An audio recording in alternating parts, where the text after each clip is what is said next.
Bonjour à tous, on va faire le cours de la phase socle concernant les fractures de l'humérus proximal. Fractures extrêmement fréquentes que vous croiserez régulièrement aux urgences et qui nécessitent une analyse, vous allez voir, qui est souvent un entonnoir décisionnel. Il y a assez peu de consensus, donc on va essayer de détailler ça et on va faire un cours qui est plutôt un cours sur l'approche façon parcours patient, plutôt qu'un cours purement livresque. Vous aurez des cours beaucoup plus informatifs en termes de classification et de revue de la littérature, je pense, au niveau national et que vous retrouverez de toute façon dans les livres. Donc, lorsque je me retrouve aux urgences face à un patient qui a une fracture du humérus proximal, comment on va organiser sa réflexion? Donc, on va faire comme si on était aux urgences et on regarde un patient qui a une fracture, qui a eu un traumatisme de l'épaule et on identifie à la radio une fracture de l'humérus proximal. Donc, la première chose à évaluer, c'est bien évidemment le patient et la fracture et ensuite on verra comment et avec quoi la traiter. Sachant que, bien entendu, le comment, on fait un métier qui est en grande partie manuel. Le comment, ça prend beaucoup de bloc opératoire, hein. Donc, le patient, donc, pour organiser la réflexion face au patient, il faut commencer par avoir des notions indispensables. Alors, même si on n'opère pas des cartes d'identité, l'âge paraît tout à fait indispensable et on verra que ça donne des petites idées pour séparer un peu nos catégories de patients. Ceci étant, on ne peut pas dissocier l'âge des qualités. Dans le sens qualité, je veux dire propriété de notre patient, c'est-à-dire ce qu'il fait, ce qu'il veut faire, son état physiologique, hein. Pour des âges comparables, on a des états physiologiques différents, des objectifs différents et des autonomies différentes.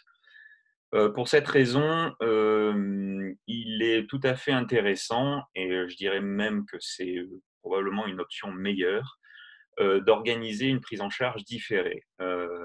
On sait tous que le flux de traumatologie est extrêmement variable et il peut arriver que d'hospitaliser un patient qui a une fracture du l'humérus proximal revienne à le faire attendre 2, 3, voire plus jours en hospitalisation sans que rien ne se passe. Ce sont des fractures qui peuvent être tout à fait gérées à la maison d'un point de vue de la douleur. Et d'ailleurs, il y en a beaucoup qui sont traités de manière fonctionnelle et orthopédique et qui sont pris en charge en ambulatoire à la maison. Et ça pose aucun problème. Donc, on peut tout à fait organiser une prise en charge antalgique et voir les patients en consultation pour, s'il y a une prise en charge chirurgicale à organiser, l'organiser un peu comme une chirurgie programmée en urgence différée, ce qui permet de beaucoup mieux analyser les choses, puisque dans le box des urgences, on se trompe souvent, hein, sur l'analyse des patients. Alors qu'en consultation, il y a un accompagnant, on prend un peu plus de temps. Donc, c'est tout à fait intéressant de le faire de cette manière. Donc, qu'est-ce qu'on va analyser? Bon, évidemment, le côté dominant, non dominant, ce sont des portes ouvertes. Alors, le sport, le travail, c'est intéressant, puisque les gens qui sont encore actifs, et en particulier des gens qui ont un travail indépendant, la notion socio-professionnelle et d'autonomie financière prend tout son sens. L'autonomie dans la vie de tous les jours, bien entendu, et l'état neurologique, je pense que c'est important de savoir s'il s'est passé des choses avant, et si l'état musculaire, on en reparlera après, est indemne ou est-ce qu'il y a déjà des lésions au niveau de cette épaule. Alors, je vous ai mis en dessous ça, c'est en pratique, c'est pas des choses qu'on fait forcément de manière instinctive, mais ça peut, en particulier sur les cas un peu limites, ça peut aider à la prise de décision. Donc ça, vous le retrouvez dans tous les bouquins, et en particulier dans l'EMC, une évaluation un peu rapide radiologique de l'ostéoporose ou de l'état, on va dire, de la qualité osseuse, en utilisant sur 4 points en sous-métaphysaire, l'épaisseur de la corticale, hein, et donc on fait une addition de l'épaisseur, et on fait une moyenne. Si elle est supérieure à 4 mm, c'est satisfaisant. Bon, on sait tous que l'incidence des rayons et ainsi de suite, mais ça peut donner une idée sur les cas un peu limites. Donc, une fois qu'on a bien analysé notre patient, sa demande, ses objectifs, on va analyser notre fracture. Alors, pour analyser la fracture, il faut de l'imagerie et je crois qu'actuellement, il est indispensable de faire réaliser un scanner pour quasiment toutes les fractures du l'humérus proximal. En particulier, c'est un examen qui est particulièrement utile pour l'analyse des tubérosités. On va en reparler après, c'est les tubérosités qui font vraiment le pronostic. Donc pas de dogme, mais un scanner quasiment à tout le monde, sauf ce que je vous ai mis là, évidemment, quelqu'un de jeune qui a une fracture de part de manière certaine sur la radiographie, c'est peut-être pas indispensable. Et chez des gens extrêmement âgés qui ont des fractures extrêmement comminutives, où de toute façon la décision thérapeutique sera peu influencée par le scanner, c'est peut-être pas indispensable. Alors, qu'est-ce qu'on regarde? On regarde nos tubérosités. Je pense que c'est le plus important à visualiser sur le scanner. Où est-ce qu'elles sont et comment elles sont? Alors, comment, ça veut dire, est-ce que mes tubérosités sont plutôt des fragments osseux de taille importante, ou est-ce qu'on est vraiment dans une comminution même des tubérosités pour lesquelles une reconstruction va être difficile? Et en tout cas, il va falloir aller chercher les fragments. Alors pourquoi c'est important? On en reparlera après, mais les tubérosités sont les zones d'attache tendineuses au niveau de l'épaule, et on sait que l'articulation de l'épaule, on est plutôt sur une réflexion horizontale que sur une réflexion verticale. On ne marche pas sur les mains, et donc la fonction de l'épaule est intimement liée à la fonction, on va dire, ostéotendineuse. Bien entendu, luxation, qui dit luxation dit un caractère urgent différent, dit des risques de nécrose qui sont différents. Bien entendu, on va chercher ça. Varus valgus, la charnière médiale et l'éperon médial, tout ça a beaucoup d'importance sur le pronostic et également sur notre stratégie d'ostéosynthèse éventuellement, sur est-ce qu'on va avoir, dans quel sens on va réduire les choses pour pouvoir synthéser. La charnière médiale et l'éperon médial, on en reparlera après sur le caractère pronostic et le choix thérapeutique. Donc tout ça va nous orienter sur des risques de nécrose. Et il faut également profiter du scanner pour regarder l'état musculaire. Pareil, quand on est dans des cas limites, avoir une indication sur en particulier la dégénérescence graisseuse de la coiffe des rotateurs peut nous orienter dans un sens ou dans un autre, et le scanner peut nous aider dans ce sens pour nous orienter. Donc, alors, petite particularité, on va reparler un peu, mais je pense que le scanner est surtout intéressant pour analyser vraiment les zones de fracture des tubérosités. Et il y avait un joli travail qui a été fait il y a une bonne dizaine d'années par Thomas Delonne à Nice, qui avait parfaitement montré que, contrairement à ce qu'on croit quand on fait on va dire une analyse par part, on va en reparler après vite fait en évoquant les classifications, mais on a tendance à séparer donc la grosse tubérosité, la petite tubérosité, la tête de l'humérus et la diaphyse de l'humérus, qui est évidemment tout à fait logique puisque ce sont les noyaux épiphysaires, les noyaux de formation osseux. Ceci étant, la fracture qui sépare la partie postérieure et la partie antérieure est souvent située en arrière de la tubérosité bicipitale, puisque le fond de la tubérosité bicipitale, c'est un os dur, et c'est rare que ça casse dedans. Donc c'est souvent environ 1 centimètre en arrière, ce qui explique que le positionnement de nos vis éventuelles ne doit pas se trouver à cet endroit précis, sinon on est intrafracturaire. On en reparlera après, mais c'est important de savoir que voilà, l'analyse du scanner nous permet de visualiser où sont les traits de fracture et de projeter notre ostéosynthèse. Bon, ça pareil, vous le retrouvez dans beaucoup de bouquins. Vous savez que si l'éperon est resté solidaire de la tête, c'est un bon pronostic vasculaire. Si la charnière n'est pas rompue, aussi. Par contre, s'il y a de la comminution, si la charnière est rompue, on a un pronostic vasculaire qui est beaucoup plus engagé. Et donc, pour la décision thérapeutique, ceci a une importance entre la conservation de la tête humérale ou le remplacement prothétique. Donc, ça, vous le retrouvez facilement dans tous les bouquins pour prendre le temps. Alors, juste 2 mots de classification. Bon, la classification de Neer, elle est inévitable, mais la littérature est assez critique, puisqu'elle est probablement assez incomplète. Ceci étant, elle est encore utilisée dans le langage, je dirais, presque commun, hein, quand on passe un coup de fil, quand on est interne au senior, on dit j'ai une NIR 3, NIR 4. Bon, ça donne une idée de ce dont on parle, mais pour un côté un peu plus, on va dire, rigoureux, scientifique et pronostique, c'est peut-être un petit peu insuffisant. La classification d'Hertel est probablement la classification la plus utilisée dans la littérature. Alors, je vous ai mis sa forme avec l'anatomie de la tête humérale, mais vous savez, c'est cette classification qui est décrite avec des Legos. Hein, donc, elle est un petit peu plus complète. On ne va pas trop s'étendre dessus, ça n'a pas trop d'intérêt. Moi, j'aime beaucoup celle-là puisque elle intègre le caractère dynamique des choses. Et on ne peut pas ignorer la traction et le déplacement liés à la tâche de la coiffe des rotateurs lors des fractures de l'humérus proximal. Et vous voyez ces flèches qui nous donnent des sens de déplacement. Donc, c'est tout à fait intéressant, en particulier pour la compréhension des objectifs et des risques de séquelles en cas de calvitieux. Mais dans la pratique quotidienne, il est rare qu'on appelle en disant j'ai une fourruria 3 avec voilà. Mais pour la compréhension des choses, c'est intéressant de la regarder et de la dépioter un petit peu. Alors des choses qui sont pas forcément évoquées de manière systématique dans les classifications sont les fractures de tête.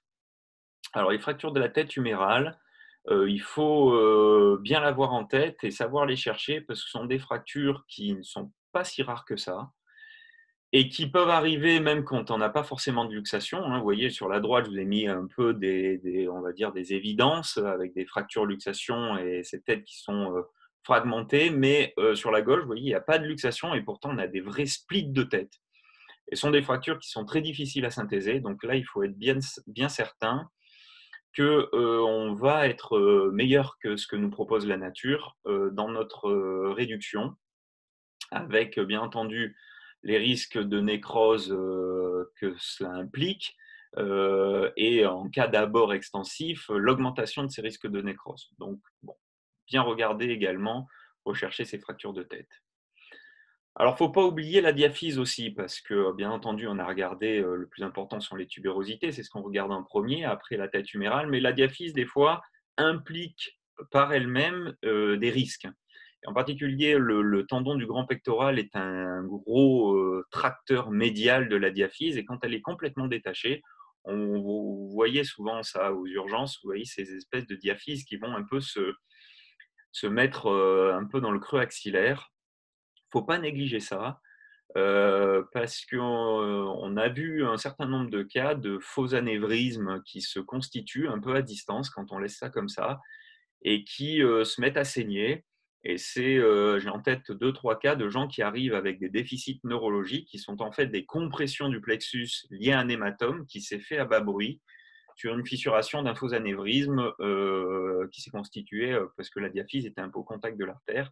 Alors, quand c'est une lésion vasculaire immédiate, c'est spectaculaire, mais il ne faut pas laisser ça comme ça, parce que même s'il n'y a pas de lésion initiale, ça ne veut pas dire qu'elle ne va pas se constituer.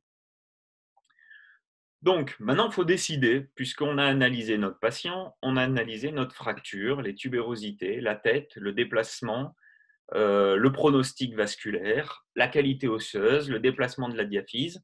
Et donc, on a évalué nos risques à moyen et à long terme en fonction de notre patient. Alors, pour décider, des fois, ça reste assez simple et des fois, c'est plus compliqué. Alors, les cadres, on va dire, assez simples sont plutôt les suivants.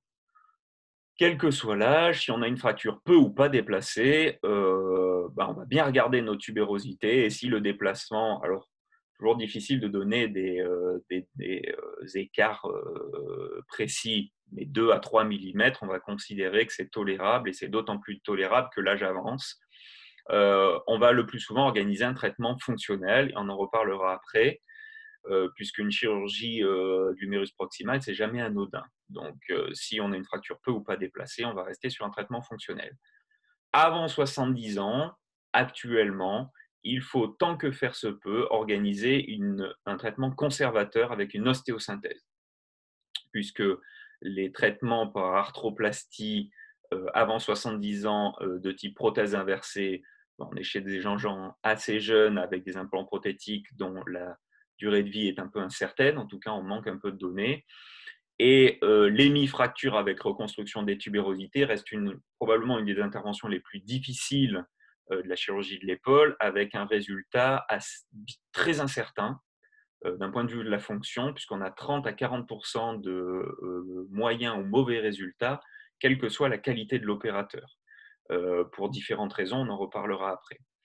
Donc, on va privilégier le plus possible l'ostéosynthèse, sauf éventuellement si on a une fracture-luxation après 50 ans avec un risque de nécrose majeure, bon, ben là, on n'aura pas vraiment le choix. On sera plutôt orienté vers une hémifracture et les grosses fractures de tête après 50 ans, on en a parlé, dont le déplacement est parfaitement intolérable et dont la synthèse va être périlleuse. Après 70 ans, on est sur des choix qui sont un peu aux extrêmes, c'est-à-dire que soit on va proposer un traitement purement fonctionnel, soit on va plutôt être vers une proposition de prothèse inversée. Attention aux ostéosynthèses, il faut être bien certain que le choix va être au bénéfice du patient.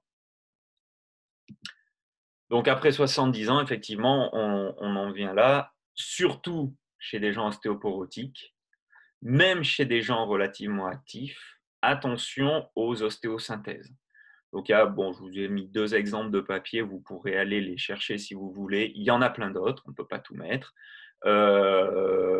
Mais il y a quasiment aucun travail qui nous montre qu'un traitement par ostéosynthèse va donner un résultat supérieur à un traitement fonctionnel. Donc, il faut bien se poser la question de ce qu'on va proposer à notre patient. Donc, après 70 ans, je dirais que si on est sur un déplacement qui est tolérable sans luxation, il faut privilégier le traitement fonctionnel. Si on considère le déplacement intolérable, c'est-à-dire que ce qu'on a vu tout à l'heure, une diaphyse qui va dans le creux axillaire, ou alors des tubérosités qui sont vraiment avec des grands déplacements ou une tête complètement arrachée, sans charnière, ou une luxation, le traitement de choix, c'est chez ces patients de plus de 70 ans, c'est probablement la prothèse inversée. L'idée étant la suivante, si on va au bloc, on y va pour proposer le traitement qui a le maximum de chances de donner un bon résultat fonctionnel avec un taux de complication minimal, même si en cas de complications, elles sont éventuellement plus graves, sachant que la prothèse inversée, les 2 complications redoutables et redoutées sont l'infection, qui est vraiment la complication la plus redoutable puisqu'elle va nous couper énormément de ponts, et la luxation, qui est probablement un peu plus fréquente dans les cas dans les cas de traumatologie, mais qui peut éventuellement se régler. Voilà, l'idée est un peu la suivante, on est aux extrêmes, en gros, ou on fait rien, ou on met un implant prothétique de type inversé. Alors, avant 50 ans, il ne faut pas quand même oublier le traitement fonctionnel, on en a parlé tout à l'heure. Sinon, la plupart du temps, il faut essayer de reconstruire le plus possible. Je dirais même, dans les cas de luxation, souvent avant 50 ans, on a plutôt des fractures issues de l'encoche. Vous savez, ce sont ces fractures qui vont avoir un trait assez vertical, ça va être des fractures qui vont partir de l'encoche de Hill-Sachs et qui vont s'étendre sur la diaphyse avec un trait très vertical et donc qui vont garder l'éperon au niveau de la tête. Donc souvent, on a ça. Et donc, on peut se permettre de faire des ostéosynthèses. Évidemment, dans des cas de luxation, il faut essayer de les faire rapidement pour diminuer le risque de nécrose. Mais avant 50 ans, on va être très conservateur. Les cas frontières, ils vont être entre ces 2 âges, où c'est un peu plus difficile de répondre, c'est-à-dire entre 50 et 70 ans. On n'a pas de luxation. Entre 50 et 70 ans, si on a une vraie luxation, on va mettre plutôt une hémiarthroplastie. On n'a pas de luxation, mais franchement, c'est très déplacé. On a des critères de nécrose, mais on ne les a pas forcément tous. Vous voyez, par exemple, sur cette petite radio, il y a un petit éperon sur la tête, mais franchement, la tête, là, elle est allée s'impacter très loin en valgus. Il n'y a plus beaucoup d'os spongieux qui est resté dessus. C'est un peu une coquille vide. Les tubérosités sont franchement déplacées. Bon, il faut tout mettre dans la balance. Tout mettre dans la balance, ça veut dire quoi? Ça veut dire qu'on revient sur ce qu'on disait tout à l'heure. Notre patient, son âge, sa qualité osseuse, ses comorbidités, et ainsi de suite. Qu'est-ce qu'on sait pour nous aider à choisir? On sait qu'une nécrose de tête avec des tubérosités qui sont bien en place, ça va souvent bien. Voilà. Ça va souvent bien et quand ça va mal, on peut assez facilement traiter avec un bon résultat. C'est-à-dire que si on estime qu'entre 50 et 70 ans, la fracture que l'on visualise, on va être capable de remettre les tubérosités bien à leur place avec un espoir qu'elle consolide bien en continuité avec la diaphyse, même si le risque de nécrose paraît important, la tentative d'une ostéosynthèse est tout à fait légitime puisque la nécrose post-traumatique, lorsqu'elle est isolée, avec des tubérosités bien en place, on va avoir 2/3 de bons résultats. Donc, on peut se permettre éventuellement de proposer une reconstruction. Par contre, quand il va y avoir un calvicieux des tubérosités, la nécrose va être beaucoup plus mal supportée. Qu'est-ce qu'on sait également? On sait que, et ça, je vous invite à aller regarder un petit peu le papier sur les séquelles de fracture de l'humérus proximal, on sait qu'un échec d'ostéosynthèse, quoi qu'on propose après, ça ira pas vraiment bien. Même avec une inversée, ça ira moins bien qu'en première intention. Donc, quand on sait tout ça, on essaye de choisir ce qui nous semble être le plus approprié. Alors, 2 petits exemples. Un homme de 51 ans, donc on est quand même très près des 50 en âge. Un homme, on sait que la qualité osseuse est relativement bonne. Pourtant, là, on a une fracture qui n'est pas terrible. Celle-là, on sent que ça va être compliqué à reconstruire. Vous voyez sur le scanner, la tête est assez vide, mais elle est en continuité plus ou moins avec la tubérosité antérieure. Du coup, on sait que ces fractures-là ont des risques de nécrose un petit peu moindres. Il reste peut-être un très léger éperon ici sur l'image en bas à droite sur la tête. Bref, un homme de 51 ans, peut-être une bonne qualité osseuse, mais une fracture franchement déplacée. On va peut-être rester sur une ostéosynthèse. En tout cas, ça a été mon choix. Tout est à discuter. Il n'y a pas de consensus. On est sur des cas limites, donc des décisions d'entonnoir. Donc là, moi, j'ai choisi de faire une ostéosynthèse avec. J'ai privilégié une obsession de la tubérosité, même si vous voyez que la tête n'est pas parfaitement réduite, elle est légèrement translatée. Voilà. Mais l'objectif était d'avoir une tubérosité parfaitement réduite. Ce cas-là, c'est une femme de 61 ans. Donc, vous voyez, avec une tête qui a l'air un peu splittée, on a l'impression qu'il en est resté un bout sur la tubérosité. La tubérosité est quand même assez fragmentée, même s'il y a une charnière qui a l'air maintenue au niveau médial. On sent que la qualité osseuse est un peu altérée. On est chez une dame, donc même s'il n'y a pas de luxation, est-ce que je peux faire une ostéosynthèse là-dessus? Oui, ça peut se proposer puisqu'on est dans les cas frontières. Mais pour cette dame, j'ai choisi, vous voyez, la tête est déplacée, elle n'est plus en lien avec la petite tubérosité, elle a complètement twisté, la grosse tubérosité est fragmentée. J'ai choisi une hémiarthroplastie. Alors bon, la coup de bol, ça n'a pas trop mal marché, mais ça aurait pu ne pas marcher. On peut argumenter, ce sont des cas sur lesquels la discussion est largement ouverte, où probablement il y aurait eu des attitudes différentes en fonction des chirurgiens et des convictions. Voilà, mais c'est pour vous dire qu'il faut tout mettre dans la balance. Donc maintenant qu'on a fait notre décision, notre entonnoir décisionnel, notre réflexion, comment et avec quoi traiter? Avec quoi on a regardé un petit peu. Donc le traitement fonctionnel, je vous en dis un mot parce que c'est pas de la chirurgie qu'il faut pas savoir quoi prescrire. Donc c'est une écharpe contre écharpe. Alors on peut proposer parfois des immobilisations avec un petit peu de rotation externe, avec un petit coussin, là, des attelles type ultra sling, pour réduire par exemple une fracture isolée de la grosse tubérosité qui serait légèrement déplacée, mais que l'on ne veut pas, qu'on veut conserver avec un déplacement minime et donc éviter de mettre le bras trop en rotation interne. 3 à 4 semaines de relativement strict, il n'y a pas la peine de faire 6 semaines, ça peut être plus péjoratif qu'autre chose. Il faut débuter le kiné par contre assez tôt, dès la 2e, 3e semaine après la radio de contrôle des 15 jours, en conservant l'écharpe la nuit et lors des sorties, mais on peut s'en sevrer des 3-4 semaines à la maison, avec des contrôles radio qui permettent d'intensifier progressivement la kiné. Et il faut quand même prévenir les gens que c'est long. C'est pas parce qu'on les opère pas que ça va pas être long, c'est 3 à 6 mois de rééducation. Il faut leur dire d'emblée, comme ça ils sont prévenus. Donc, qu'est-ce que vous marquez pour le kiné? Dès 2 à 4 semaines, vous mobilisation du coude et récupération de la main et des doigts, parce que vous connaissez le syndrome régional, c'est pas du tout exceptionnel dans ces fractures. On débute quand même l'élévation antérieure passive jusqu'à 90 degrés, ça n'occasionne pas le déplacement. N'hésitez pas à prescrire un travail en décubitus dorsal, c'est plus facile, ça lutte contre la gravité. Et vous organisez, en fonction de vos radios, l'intensification progressive de l'actif.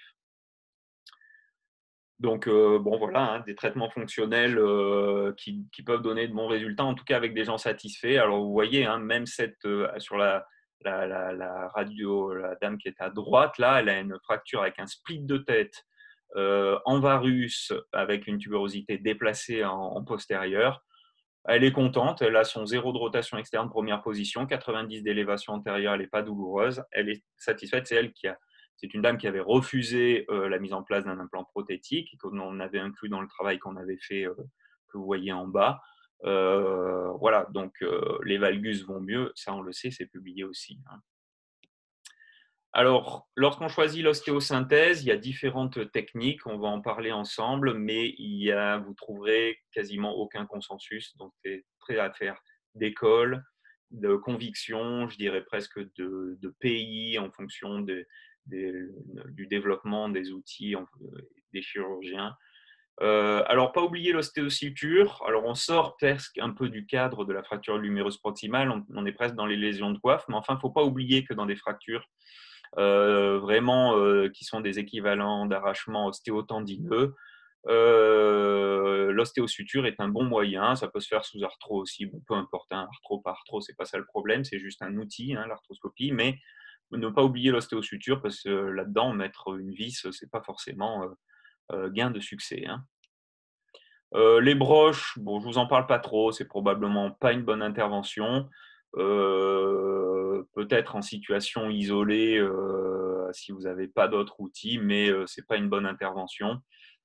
À la rigueur, il vaut mieux rien faire.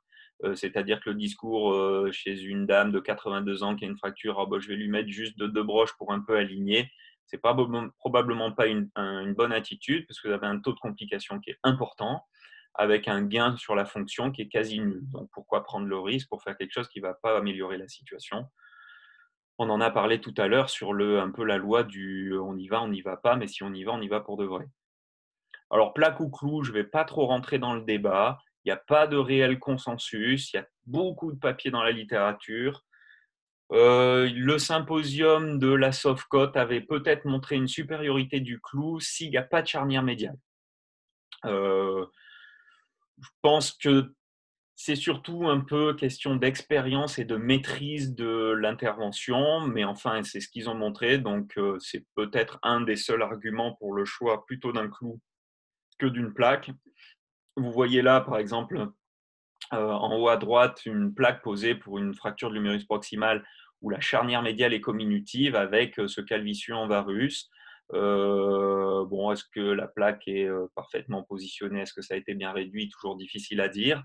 Donc voilà, c'est peut-être l'argument principal, mais c'est pas celui qui est le plus intéressant. Je trouve qu'il y a d'autres arguments éventuellement qui sont peut-être un peu plus intéressants. Par exemple, la présence d'une arthrose. Si vous avez, par exemple, vous voyez ce cas-là, si vous avez une arthrose présente et que vous avez quelqu'un qui a déjà consulté pour la mise en place d'une prothèse anatomique, ouais, peut-être qu'il faut privilégier une voie d'abord deltopectorale, puisqu'elle va avoir une voie d'abord deltopectorale pour la mise en place de sa prothèse. Et donc, un clou par voie deltopectorale, c'est toujours un peu plus compliqué. Peut-être qu'une plaque est à privilégier. Si on a une coiffe parfaitement indenne avec un objectif de mise en place prothétique à distance, pareil, peut-être qu'il faut éviter de passer à travers la coiffe avec un clou et en tout cas éviter le risque d'une non-cicatrisation. Donc on en a parlé, la charnière, je pense que c'est surtout l'école, c'est-à-dire ce qu'on a appris, ce qu'on sait faire, l'outil qu'on sait utiliser. Comme toujours, la traumatologie sont des principes entre guillemets simples de réalisation difficile, donc ça veut dire qu'il faut aller au bloc.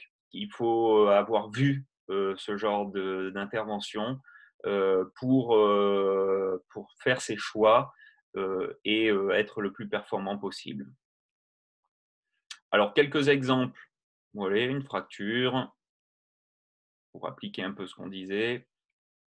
Donc, avec une ostéosynthèse avec un clou. Donc, on revient dessus. Qu'est-ce qu'on peut dire? On peut dire que c'est une fracture avec un éperon sur la tête, hein, un déplacement qui n'est pas tolérable compte tenu de l'âge du patient. Voilà, on choisit une ostéosynthèse avec un clou. Alors, vous aurez pu me dire, ah oui, mais la charnière, bon, elle est pas, voilà, elle est un peu rompue quand même, la charnière, donc on va plutôt choisir un clou. Mais on aurait pu mettre une plaque, hein. Voilà une fracture là aussi où sur la radiographie, on peut difficilement analyser les tubérosités et finalement, on s'aperçoit qu'il y a un gros pavé sur la tubérosité antérieure et une comminution vraiment postérieure. Donc, il va falloir un peu associer les moyens d'ostéosynthèse probablement avec de la suture postérieure et bien stabiliser l'antérieur. Donc là, pareil, plutôt le choix d'un clou en ce qui me concerne, puisque une plaque, c'est assez difficile de gérer, en tout cas avec l'ostéosynthèse, la tubérosité antérieure, alors que la plupart des clous ont des vis dédiées à la tubérosité antérieure. Et la comminution postérieure va être gérée en suture. Donc ça, on peut appuyer nos sutures indifféremment sur un clou ou sur une plaque. Donc, vous voyez, vous pouvez avoir des petites sensations, des petits arguments pour utiliser plutôt un instrument qu'un autre. Encore un exemple voilà, de fracture céphalotubérositaire. Vous voyez, avec cette tubérosité qui est partie très loin, l'analyse scanner nous montre que finalement, on a une bonne continuité entre la tubérosité antérieure et la tête humérale, ce qui est plutôt un bon pronostic vasculaire, donc plutôt une ostéosynthèse avec vraiment une vis uniquement dédiée pour la tubérosité postérieure. Là, par contre, c'est ce que je vous montrais tout à l'heure, on a de l'arthrose, on a une fracture du col chirurgical, donc plutôt le choix d'une plaque. Là, pareil, pourquoi voilà, on a un gros pavé qui est exactement sur la tubérosité, une fracture chez quelqu'un de jeune. Bon, le choix d'une plaque, on aurait pu choisir un clou aussi, mais la charnière est relativement bien maintenue. On va remonter juste un peu le valgus et plaquer notre grosse tubérosité. Donc, choix d'une plaque. Vous voyez que là, on peut montrer ce dossier dans un congrès, ça sera du 50-50. Hein. Alors, l'hémiarthroplastie avec reconstruction des tubérosités, c'est une intervention qui est très difficile, où le résultat est grévé non seulement à la qualité de votre reconstruction tubérosité, au bon endroit, à la bonne hauteur, avec une reconstruction anatomique, mais également à leur cicatrisation et à leur conservation de qualité osseuse, c'est-à-dire sans lise progressive des tubérosités. Alors, c'est assez difficile.